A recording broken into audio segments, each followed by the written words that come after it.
if they could not prove that their husband had been abusive or persuade him to grant a divorce, they would not be able to take any assets from that marriage or remarry. And that's according to a study that was published in the Quarterly Journal of Economics.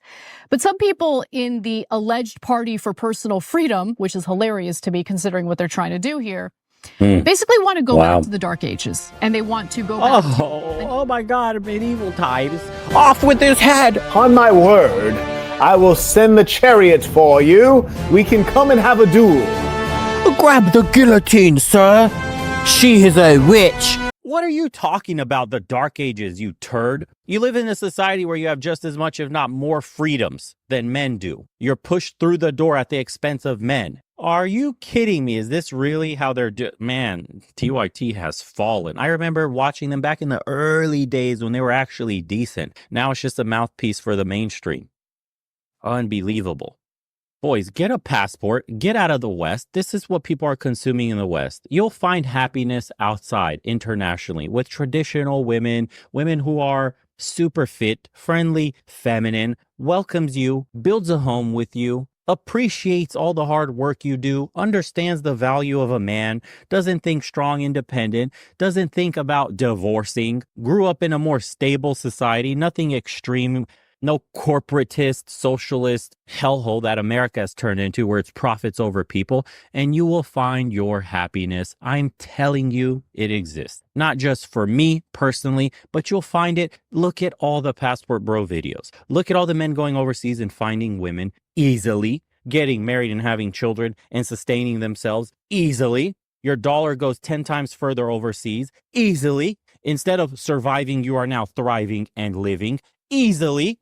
You're no longer a corporate cuck slave, and you get to live your life and see your family blossom, and you get to cherish all the things you have easily. And these people will tell you here, under the system that we have, that's designed to squeeze every dollar out of a man, that this is the best system we have, that you should stay here, that you should get in a no-fault divorce marriage, that it's actually hurting women to get rid of no-fault divorce marriage. They never talk about how it's affecting men, and it's mostly men that get affected by no-fault divorces because it's mostly men initiating the divorces. 80% of women, college educated, are divorcing the men. 80% initiated by the women. Women are taking advantage of no-fault divorces. Go overseas where the laws are much better, are in your favor, are far more logical and rationally made when it comes to marriages. The one in Romania says from what I've heard and been told to me multiple times, you know who gets the kids? The parent who has the highest income. Do you know what the divorce rate in Romania is? It's like 22%. Everywhere all around Europe, besides some of the other conservative nations, it's like 70, 60, 80, 90. In like Portugal or Spain, one of those two, when we were looking at the rates.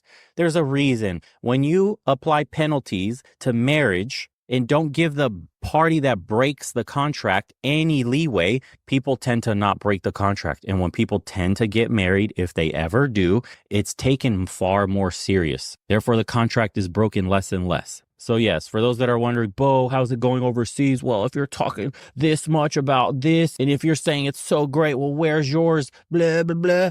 I'm happy. I'm chilling. I'm going to the beaches. I'm enjoying my vacation. I'm in beautiful countries. It's cheap as hell. Cost of living is crazy.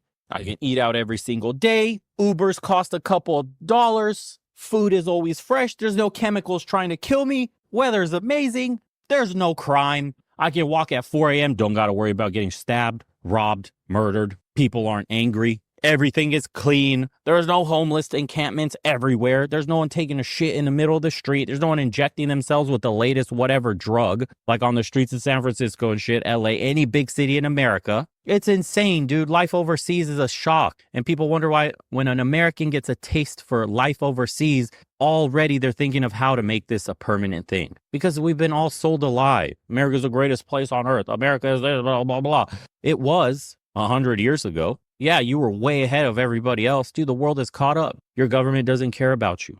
They spend your tax money on frivolous shit They do insider trading. Your bridges are crumbling. Your roads are shit and full of potholes. Your housing, shit, it doesn't even exist. They've sold off the market to private entities. BlackRock buying every home you've ever wanted to move into and then renting it out for you for double the price. Your groceries increasing. Gas increasing. Wages decreasing. Stagnating. Less benefits. College loans absolutely balloon. Can't discharge them. Jobs not available. H-1B visa, if you're in a specialized job, give it to the dude overseas. Why? Because he's cheaper. Made in America used to mean something. The American dream used to mean something. Now it's just hanging on to what has been while the empire slowly degrades, continues to decline, and you're told to be a real man and partake in this degenerate system that's headed for inevitable failure unless we somehow right this ship. And we're not going to right this ship with geriatric morons at the helm who hardly know where they are. And this goes for both Team Red and Team Blue, because the ship has been taking on water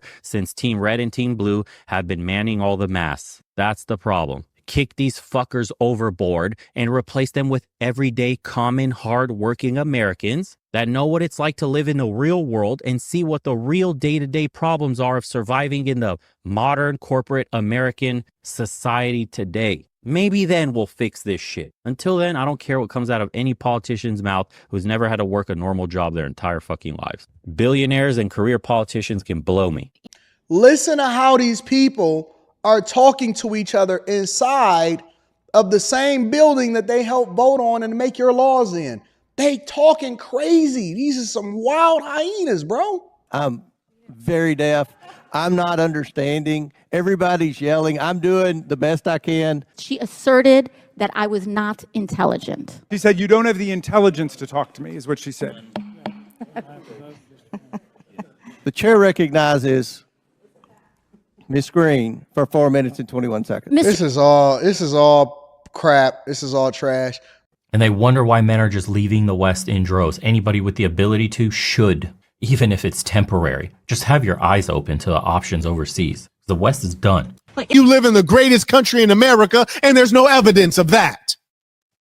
In the United Arab Emirates, cranes everywhere. They're building. It's a dreamland. In China, cranes everywhere. They live in the future there. In America, decay, decrepit roads, hollowed out blocks of abandoned homes. Our infrastructure in decay. Our kids not being taught right. Immigrants, illegals invading our borders. We're housing them in the schools that are supposed to teach our kids, and we wonder why the kids don't know anything. Drug epidemics in the Midwest. Methamphetamines and fentanyl. We think we can protect ourselves from terrorism, but can't figure out how these drugs are getting in our borders. Somebody's lying. The brainwash is extraordinary. Imagine I flew into my own country as an American with an American passport. They searched me up like a criminal. Search me and everyone like a criminal. The guy at TSA barely speaks English, is telling me I'm not qualified for global entry. I've been flying around the world with no problems. They searched me like a criminal at TSA, and they let strangers pour in through the southern border from various nations, not even having so much as a fingerprint. But you American citizens, they treat you like criminals in your own country where you pay taxes, and you're a sheep and you take it. That doesn't disturb you. You don't wonder where has your human instinct for freedom gone to? Where has your spiritual inclination gone to? Have you forgotten what God is? You think these government people are God? You let them rule over you and tell you what to do as though they are not of flesh and blood like you are? We're so lost. Don't be mind blown. No, take it in and deal with what it really is. Burn it up and then carry on. So please pay attention. The ism is deep, apparently. They ain't getting it. They ain't getting it. Now, let's teach some man lessons here. because the American government will not be around to support you. I promise you. They can't even fill the potholes in the roads today. They're in trillions of dollars of debt. By the time you are old, you will have to provide for yourself. You need to start preparing now. So this is what your government is doing. So for every single person in America, they all owe $100,000. If you want to look at it like that. But here's hundreds of thousands. Here's hundreds of millions. Here's hundreds of billions. The national debt is at 34 trillion, and it's growing as we speak. Wow, was that $1 million that we just grew in debt while I was talking? Okay, so we're growing millions of dollars just by the seconds. That's how incompetent your government is. It's sick and sad. Sick and sad. Evil, in fact.